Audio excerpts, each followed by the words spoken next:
Okay, well, since we got our special guest co-host Porky, I wanted to get into some things that I know you were directly involved with, and there back in 2018, 2019, there was a lot of conversations about truces taking place over at a Chuco's when Chuco's first got established on the east side.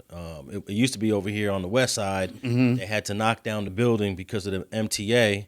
What's the name of the train that goes down Crenshaw, Munchie? The K line. The K line. So while they were constructing the K line, they knocked down Chuco's, which was off of Florence, and then they got the building over there on Central, which was an old juvenile court, right? JJC. JJC. Do you remember that being a court back in the day? Yeah, I remember. Is that right? I done got.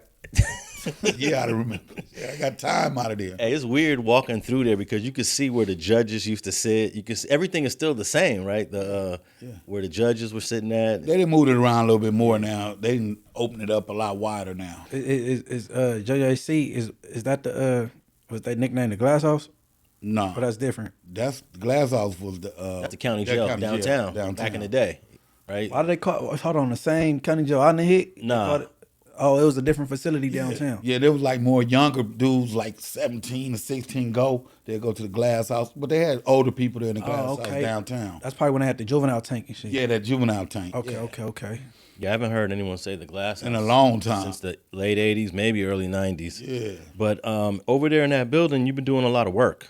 A lot of work. And that's basically where I met you at. Probably back in, it's been like 5 years now or more. Yeah. And I want to talk about some of that work because I was doing some of the work, Skip was doing some of the work, you was doing some of the work, and you was doing some of the work with Lil Doc Thong, who unfortunately ended up getting an old case brought up on him, and he's currently serving some time in the feds on that.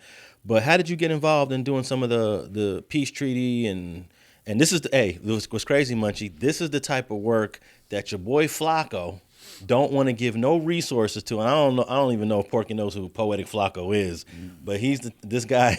He don't want to give resources to anyone doing this type of work out there in the field and bringing neighborhoods together and bringing. I said you talk all this shit, but like, what's your solution? You know what I'm saying? Yeah. Well, it's cool. I got him in the cash bag because back to school coming up, and you go toss some bread. We go pass out some backpacks in the turf. And I don't really know if Poetic Flacco really believes what he's saying. He might just be saying the stuff for entertainment value. But I want to talk about some of the work you were doing back in 2018, 2019 when some of this stuff all started.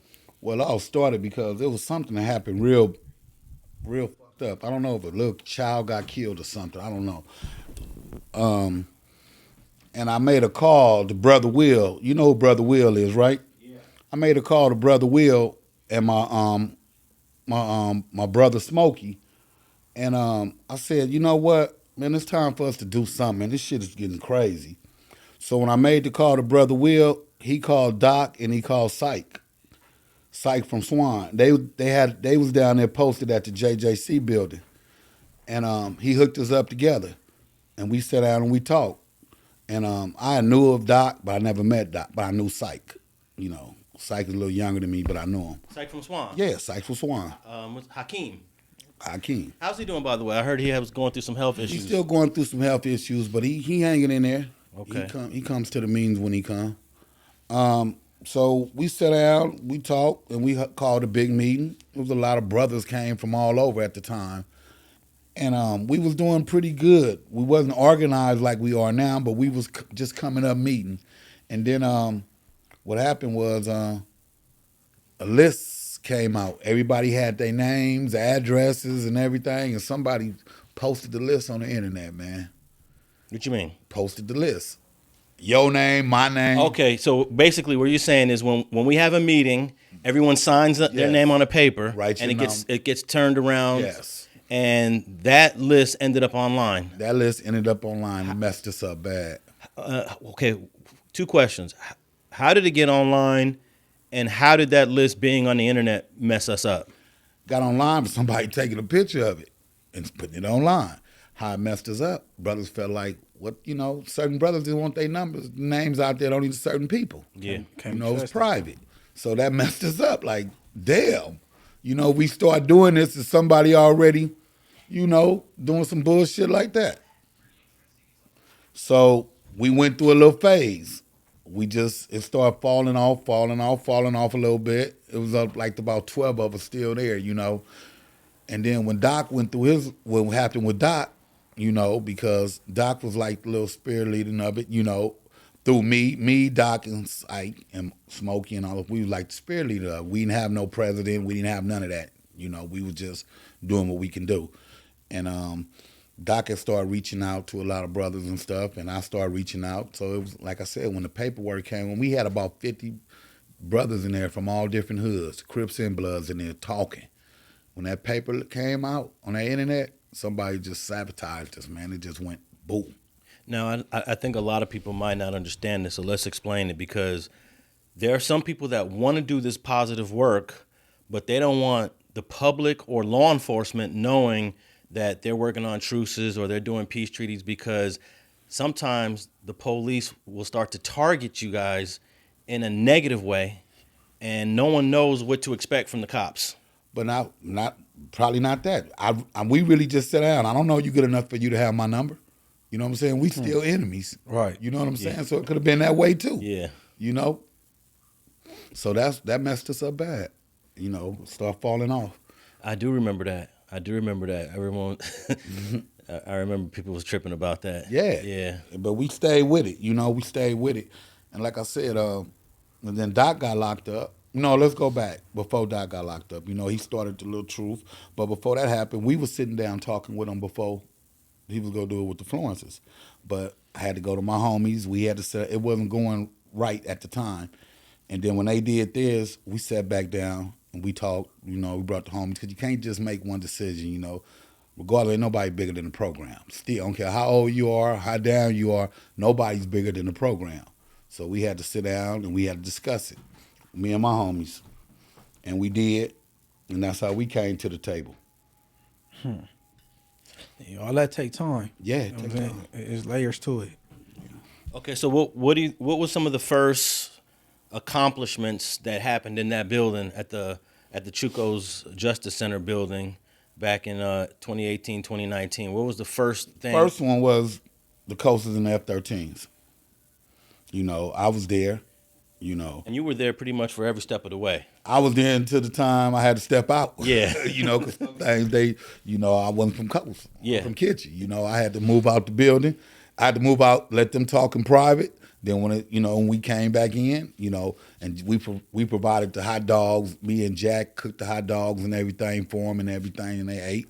And that was all understood when they would say, if you ain't from Coast or Florence, please step out the room. Right. Yeah. No problem. Who is Jack? That's Tookie boy? No, Jack is my homeboy Billy Jack, my OG homeboy Billy Jack. Okay.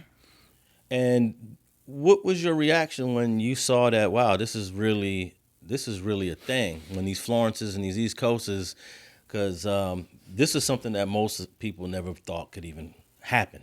Well, me and Doc have been moving around together, a lot since we hooked up. He been talking to me about it. We seen what was going to happen. Skip was playing a part in it too. A lot of people don't know that Skip was playing a big part in it. And when it happened, that was the first. They had to meet about 2 or 3 times. Mm-hmm. First one, you got me and Smokey was in there like, damn. What's what we gonna head up out this motherfucker? We go, because it was motherfuckers coming in this motherfucker deep, wheelchairs, one arm, shit. They was coming in there, coasters and F13s, and they talked, and then I think they put Babo on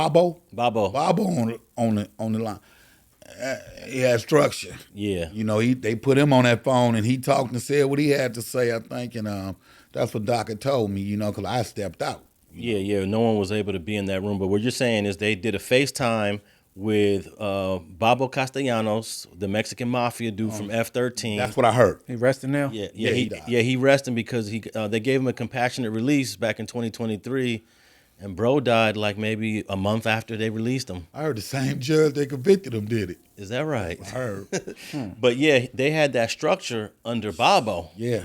Which was incredible, because on the black side, there's this criticism. I don't know if it's positive or negative, but there's this lack of structure when it comes on the black side. It is. What is your position on that?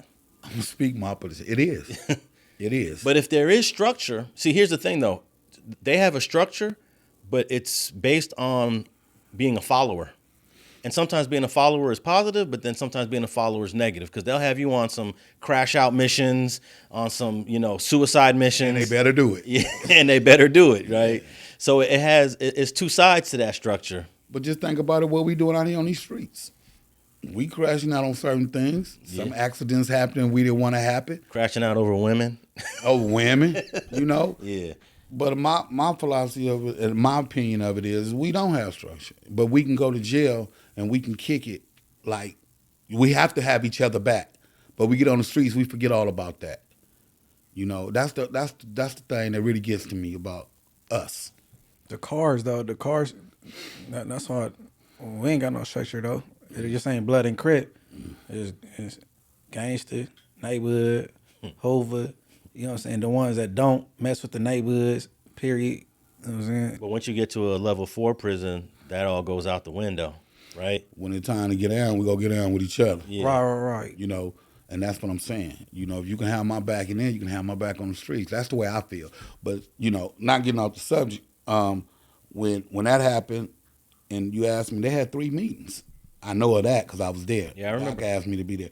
Then when they cleared theirs up, we did ours. And when we did ours, like I said, they was going through theirs, and I had to sit down, me, Kitchen Mo, Smokey, and us. We had to sit down with the homies and talk. Because, it's we've been doing this a long time. And it's hurtful, man,